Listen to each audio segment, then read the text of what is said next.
March 31st, 1945. Lehesten, Germany. The air inside the mountain tunnel carried the chemical tang of propellant residue and machine oil. Dr. Herbert Axter stood motionless in the half-darkness, one hand resting against the cold steel flank of a V-2 rocket, the last complete specimen still under Wehrmacht guard.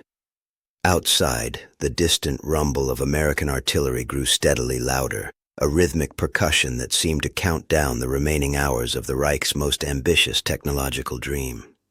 The rocket beside him stretched nearly 50 feet toward the tunnel's vaulted ceiling, its black and white camouflage pattern catching the weak light from overhead bulbs that swung gently with each distant concussion. Axter's fingers traced the rivets along the fuselage, feeling the precision of German engineering beneath his fingertips, and for a moment he allowed himself to remember the electric optimism of Peenemünde in 1942, when men in white coats believed they were building not just a weapon, but a bridge to the stars. Now, as the sound of tank treads echoed through the Thuringian hills, he understood with crystalline clarity that he was about to witness not a conquest, but a transaction, one in which the currency was knowledge, and the price was everything he had spent a decade creating. The story of what happened when Allied forces captured the V-2 rockets and the scientists who built them is not simply a tale of military victory or technological appropriation. It is the chronicle of a profound ideological collision, a moment when the machinery of totalitarian ambition passed into the hands of democratic abundance, when brilliant minds raised under the iron discipline of Nazi Germany encountered an American system so materially vast and philosophically different that it would fundamentally reshape their understanding of what scientific progress could mean. The V-2 rocket, Hitler's Vergeltungswaffe 2, Vengeance Weapon 2, represented the pinnacle of wartime German engineering, a supersonic missile that could strike London from launch sites in the Netherlands, carrying a 1-ton warhead at speeds exceeding 3,500 miles per hour. Between September 1944 and March 1945, more than 3,000 V-2s rained down on Allied cities, killing over 9,000 civilians and spreading terror across southern England and liberated Europe. Yet the weapon's strategic impact paled against its symbolic significance. It was the world's first long-range guided ballistic missile, the first human-made object to reach the edge of space, and the technological foundation upon which both American and Soviet space programs would be built. The scientists who designed it, men like Wernher von Braun, Arthur Rudolph, and hundreds of their colleagues, were not merely engineers, but architects of a new era of warfare and exploration. And in the spring of 1945, as the Third Reich collapsed into rubble and recrimination, these men faced a choice that would define the second half of the 20th century. The German rocket scientists had expected many things as Allied armies converged on their research facilities and production sites scattered across central Germany. They expected capture, certainly, imprisonment, interrogation, perhaps even execution as accomplices to a regime whose crimes were becoming horrifyingly apparent as concentration camps were liberated and mass graves uncovered. What they did not expect was enthusiasm. They did not expect clipboard-carrying American officers who examined their rockets not with the grim satisfaction of conquerors, but with the barely suppressed excitement of collectors who had just discovered the world's most valuable acquisition. They did not expect teams of technical specialists who arrived within days of the frontline troops, armed with detailed lists of equipment to be seized and scientists to be recruited. And they certainly did not expect Operation Paperclip, the classified American program that would ultimately bring more than 1,600 German scientists, engineers, and technicians to the United States, granting them security clearances, comfortable salaries, and the resources of the world's most powerful industrial democracy, all in exchange for their expertise in rocketry, aerodynamics, and the nascent science of space travel. When the U.S. Army's 3rd Armored Division rolled into the village of Niedersachswerfen on April 11, 1945, they discovered something that would alter the trajectory of the Cold War before that conflict had even been named. Hidden in the Kohnstein mountain, carved into limestone by slave labor from the nearby Mittelbau-Dora concentration camp, was the Mittelwerk factory, a vast subterranean complex where V-2 rockets had been mass-produced at a rate of nearly 700 per month at peak operation. The Americans found assembly halls stretching a mile into the mountain, rail tracks for moving components, completed rockets stacked like cordwood, and most valuable of all, 14 tons of technical documents detailing every aspect of V-2 design and production. Major William Bromley, the ordnance officer who led the initial assessment team, later wrote in his report that the factory represented a technological capability that exceeds anything currently in American possession by a margin of at least 5 years. Within 48 hours of the factory's capture, orders arrived from Supreme Headquarters Allied Expeditionary Force. Evacuate everything of value before Soviet forces, advancing from the east under the Yalta Conference agreements, arrived to claim their designated occupation zone. What followed was one of the most audacious logistical operations of the war's final weeks. American forces had less than 2 months before they were scheduled to withdraw from Thuringia and hand the territory over to Soviet control. In that narrow window, Special Mission V-2, a hastily organized operation involving hundreds of American soldiers and German technicians, worked around the clock to dismantle, catalog, and transport 100 complete V-2 rockets, plus countless tons of components, testing equipment, and documentation. The rockets were loaded onto trains and trucks and moved westward across Germany to the port of Antwerp, then shipped across the Atlantic to White Sands Proving Ground in New Mexico. It was the largest single transfer of military technology in history, executed with such speed that Soviet intelligence officers arrived at the Mittelwerk factory to find the assembly halls stripped bare, only puddles of machine oil and scattered bolts marking where Germany's most advanced weapons had stood days before. But hardware alone does not constitute a space program. The rockets were useless without the expertise to operate, improve, and ultimately transcend them. For that, the Americans needed the scientists, and the scientists, increasingly aware that the alternative was Soviet custody or worse, needed the Americans even more. Werner von Braun understood the mathematics of his situation with the same clarity he brought to ballistic calculations. The 33-year-old technical director of the Peenemünde rocket program had spent the war's final months evacuating his team southward from the Baltic coast as Soviet armies advanced, and British bombers reduced Peenemünde to rubble.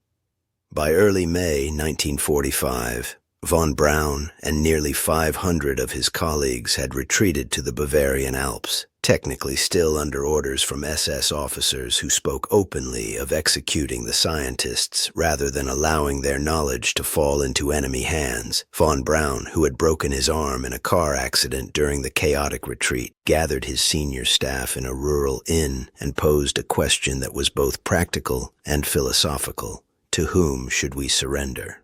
The Soviet Union offered nothing but vengeance. German rocket attacks had killed Soviet civilians, and Stalin's intelligence services had compiled extensive dossiers on Nazi scientists marked for arrest. The British were possibility, but Britain was exhausted, nearly bankrupt, and in no position to fund advanced rocket research. That left America. Von Braun's younger brother Magnus was dispatched on a bicycle to make contact with advancing American units, and on May 2nd, the entire Peenemünde team surrendered to soldiers of the U.S. Army's 44th Infantry Division. According to the division's intelligence officer, von Braun's first words, delivered in practiced English, were, "My name is Werner von Braun. I believe you are looking for me." It was not a surrender. It was an introduction, the opening line of a negotiation that would give von Braun not prison cell but laboratory, not trial but tenure at the heart of the American military-industrial complex. The initial interrogations revealed a curious dynamic. American technical officers, many of them engineers themselves, arrived expecting to question defeated enemies and instead found themselves in what resembled graduate-level seminars on advanced rocketry.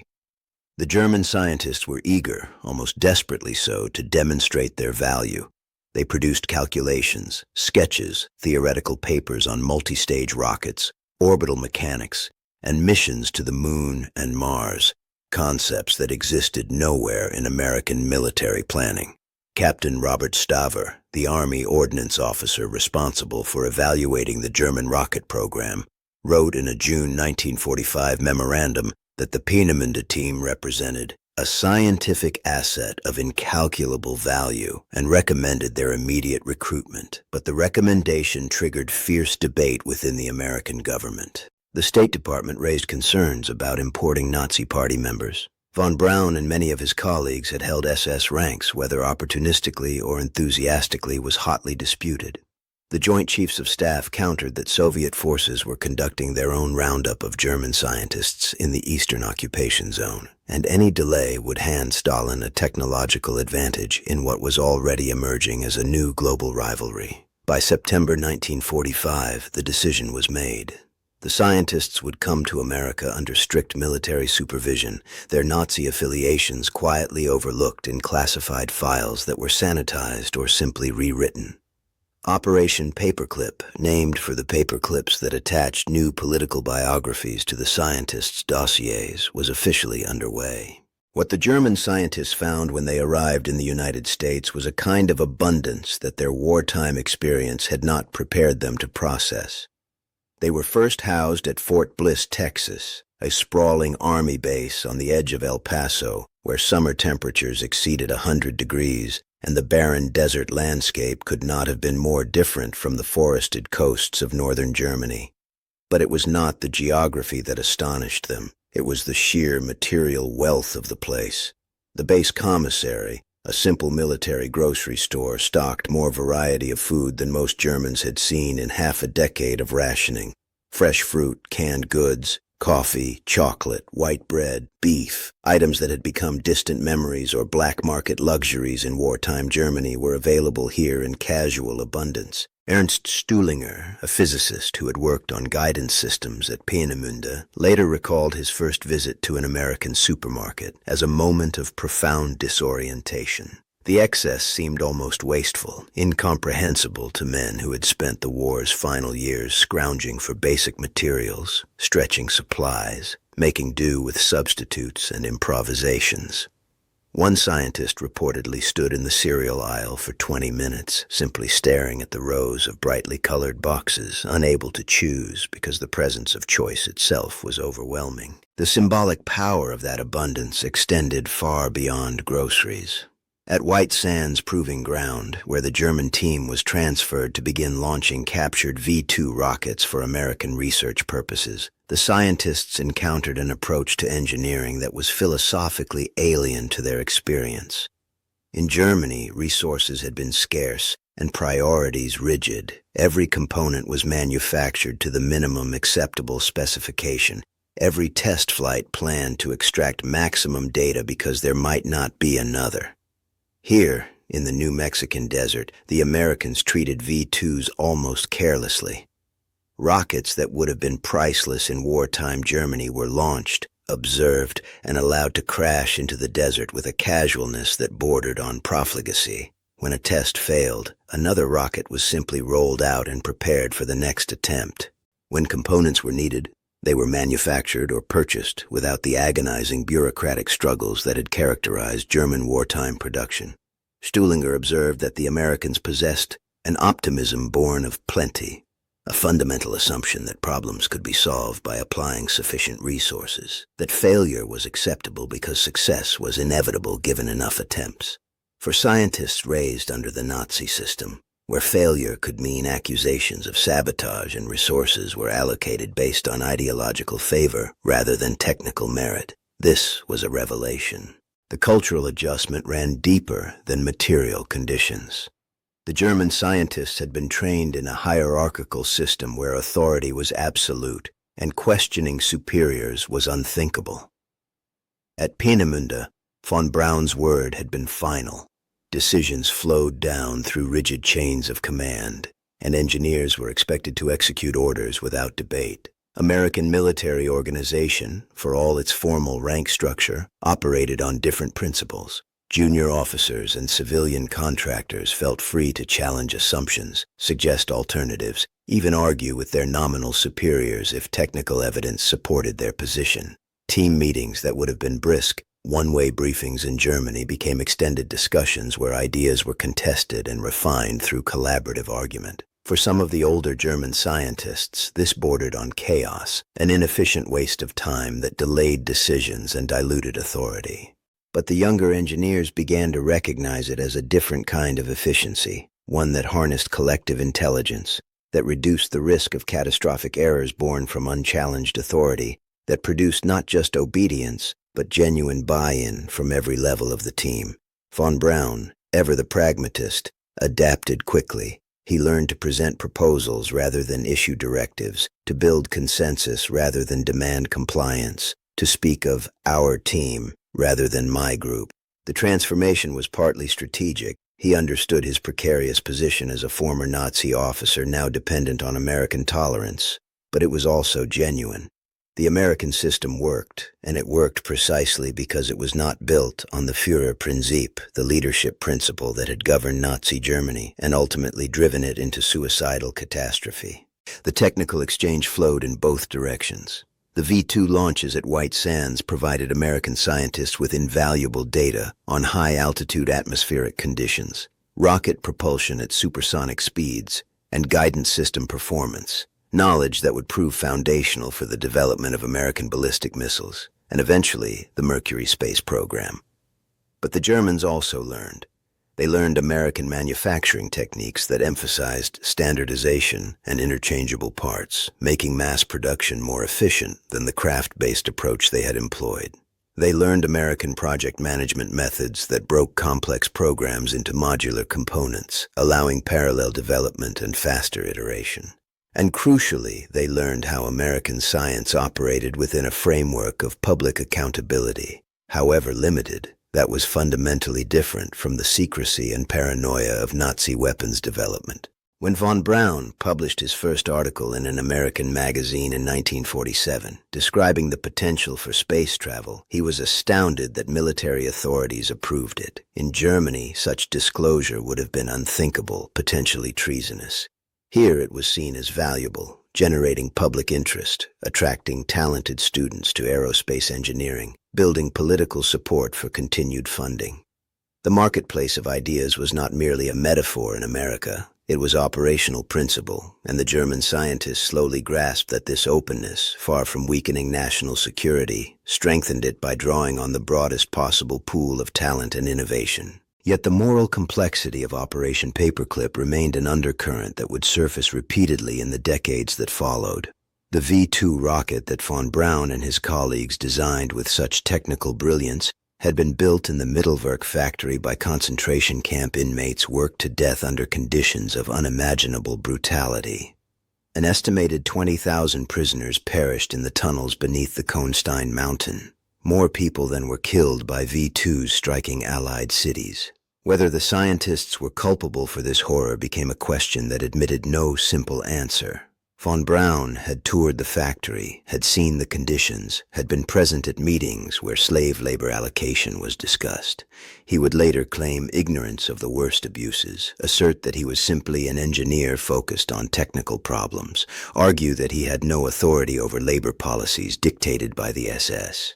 Critics countered that such compartmentalization was itself a form of moral failure, that the technical and the ethical could not be so neatly separated, that brilliance in engineering did not absolve participation in atrocity. The U.S. government, eager to leverage German expertise against Soviet competition, effectively granted the paperclip scientists immunity from war crimes prosecution, but it could not erase the questions that haunted the program. When newspapers in the 1960s began investigating the Nazi pasts of scientists now lionized as heroes of the American space program, the resulting cognitive dissonance was profound. The same men who put Americans on the moon had once built weapons for Hitler, and no amount of Cold War pragmatism could fully reconcile those identities. The transformation of the German scientists was perhaps most visible in their adopted homeland's reaction to failure. On October 24, 1947, a V-2 launched from White Sands went wildly off course, flying south across the Mexican border and crashing in a cemetery near Juarez, narrowly missing a funeral in progress. In Nazi Germany, such a catastrophic navigation failure would have triggered immediate investigations into sabotage, loyalty interrogations, possibly worse. Von Braun and his team waited anxiously for recriminations. Instead, American officials apologized to Mexico, paid compensation for a damaged building, and within weeks the launch program resumed with improved guidance protocols. The incident was treated as a technical problem to be solved, not a crime to be punished. This single episode encapsulated for the German scientists the essential difference between the system they had left and the one they now inhabited. Failure was expensive, embarrassing, occasionally dangerous, but it was not treasonous. It was a necessary component of progress, accepted and even expected in the pursuit of unprecedented goals.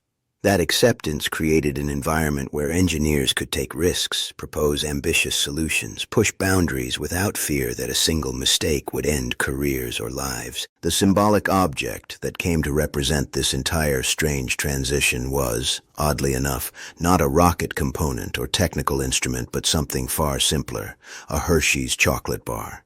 In the immediate post-war years, American chocolate became a form of currency, goodwill, and cultural ambassador throughout occupied Europe. For the German scientists at Fort Bliss, the chocolate bars distributed casually at base exchanges and included in ration kits represented more than simple confection.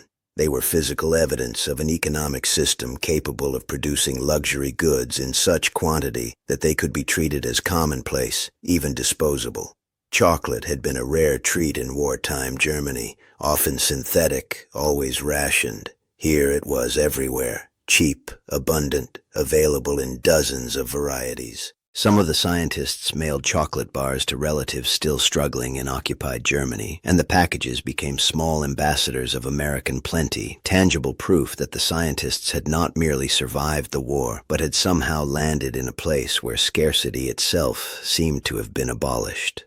When Von Braun appeared on Walt Disney television programs in the 1950s, explaining rocket science to American children, the broadcasts were sometimes interrupted by advertisements for candy bars and breakfast cereals. The juxtaposition, serious German scientists discussing space exploration, followed immediately by cartoon characters selling consumer products, would have been inconceivable in the propaganda systems of Nazi Germany or Soviet Russia. But it was quintessentially American, a reflection of a society where advanced science and commercial abundance coexisted, where the same industrial capacity that built rockets also filled supermarket shelves, where technical achievement and democratic prosperity were understood not as contradictions, but as mutually reinforcing elements of national strength.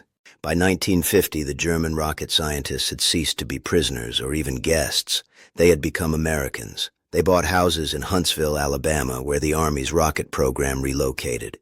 They sent their children to American schools, joined Lutheran churches, applied for citizenship. Von Braun, who had once held rank in Heinrich Himmler's SS, became something improbable. An American celebrity scientist, appearing on magazine covers, testifying before Congress, embodying the narrative that even former enemies could be redeemed and integrated into American democracy if they embraced its values and contributed to its success. The transformation was never complete. Accents remained, old loyalties and traumas lingered. The question of complicity was never fully answered, but it was real. When the Soviet Union launched Sputnik in 1957, shocking America with the realization that it had fallen behind in the space race, it was von Braun and his team of former German engineers who provided the expertise that would eventually close the gap.